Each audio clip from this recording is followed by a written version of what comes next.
আপনার প্রথম দিনই আসতে তো দেরি হলো কেন? Oh please don't call me Rumpa, call me রুম্পু।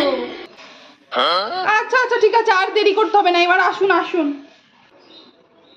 হ্যাঁ হ্যাঁ বসুন, এখানে বসুন। কই রে বাবু, তোর ম্যাম চলে এসেছে, তাড়াতাড়ি এই ঘরে আয়। তা ম্যাম বলছি আপনার কোয়ালিফিকেশন কি? ও আমার আমার ইউটিউবে 2 লাখ সাবস্ক্রাইবার, ইনস্টাগ্রামে 5 মিলিয়ন এন্ড ফেসবুকে 2 মিলিয়ন ফলোয়ার্স। কি এইসব আবার কি সাবস্ক্রাইবার ফলোয়ার? আপনি কি পড়াশোনা করেননি? আমি পড়াশোনার কথা বলছি। ও এক্সকিউজ মি, কার সাথে আপনি জোরে গলায় কথা বলছেন? আপনি জানেন আমি কে? আমি হচ্ছে ইনফ্লুয়েন্সার। এইসব ইনস্টাগ্রাম ফেসবুক না করে আমার বাবুটাকে একটু ভালো মতো পড়ান। Hey guys, welcome back to my channel. এই যে এটা আজকে আমার স্টুডেন্ট, আমি 22 নম্বর টিউশন পড়াতে চলে এসেছি আজকে। ও শাট আপ। তো কি বলছিলাম, হ্যাঁ আমি আজকে 22 নম্বর টিউশন পড়াতে চলে এসেছি। তো আজকে আমি কি কি করছি তোমরা কিন্তু দেখতে থাকো, আমি কিভাবে টিউশন পড়াচ্ছি। ম্যাম আমি এই ম্যাথটা বুঝতে পারছি না। ও ছাড়ো তো, ম্যাথ শিখে কোনো লাভ নেই। চলো আমি তোমাকে শেখাচ্ছি কিভাবে রিলস বানাতে হয় ইনস্টাগ্রামে। চলো চলো। এই দেখো, আগে এইভাবে ফোনটাকে সেট করে নেবে, তারপরে এভাবে পিছিয়ে যাবে, তারপর আমাকে ফলো করো। আমি যেমন যেমন করবো তুমি তেমন তেমন করবে। ওকে এবার চলো, লেটস গো। দুষ্টু কোকিল ডাকে রে কুকু কুকু কুকু। ম্যাম কালকে আমাকে স্কুলে ম্যাথটা দেখাতে হবে। ও বাবা, এখানে কি হচ্ছে এইসব? ও শিট, আপনি দেখতে পাচ্ছেন না আমি আপনার ছেলেকে রিলস বানানো শেখাচ্ছি, এসে ডিস্টার্ব করছেন। আপনাকে আমরা পড়াশোনা শেখানোর জন্য ডেকেছি, এই সমস্ত নৃত্য নাচ শেখানোর জন্য না।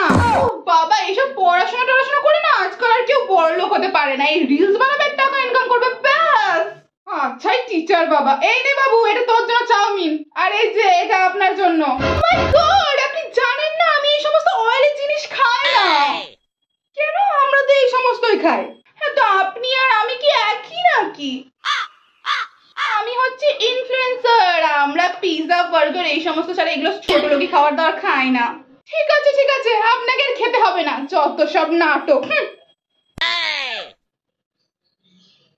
এই যে মিস রুম্পু না ঝুম্পু কি আছেন আপনি? ইয়েস বলুন।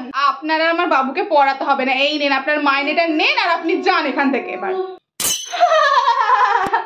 ও মা, এরকম নির্লজ্জের মতো হাসছেন কেন আপনি আবার? আপনি মনে হয় ভুলে গেছেন, আপনি প্রথম দিন যেদিন আমার কাছে আপনার ছেলের জন্য টিউশন টিচার ঠিক করতে গেছিলেন, সেদিন আমি আপনার কাছ থেকে একটা পেপারে সাইন নিয়েছিলাম। এই যে দিদি বলছি কি, আপনি তো আপনার ছেলেকে আমার কাছে পড়াবেন, তার জন্য লাইব্রেরি থেকে না অনেকগুলো বই নিতে হবে, সেই জন্য গার্জেনের সিগনেচার লাগবে। আপনি একটু সিগনেচারটা করে দিন প্লিজ।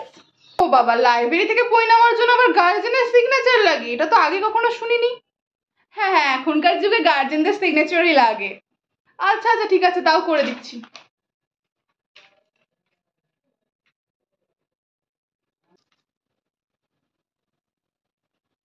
এই নাও, সিগনেচার হয়ে গেছে।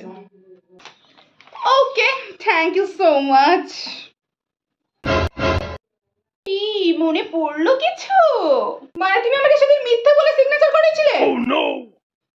হায় ভগবান, এ কেমন দোষী টিচার! আমার ছেলেটার এবার মনে হয় সব পড়াশোনা গেল, রিলস করে করে জীবন কাটাতে হবে এবার।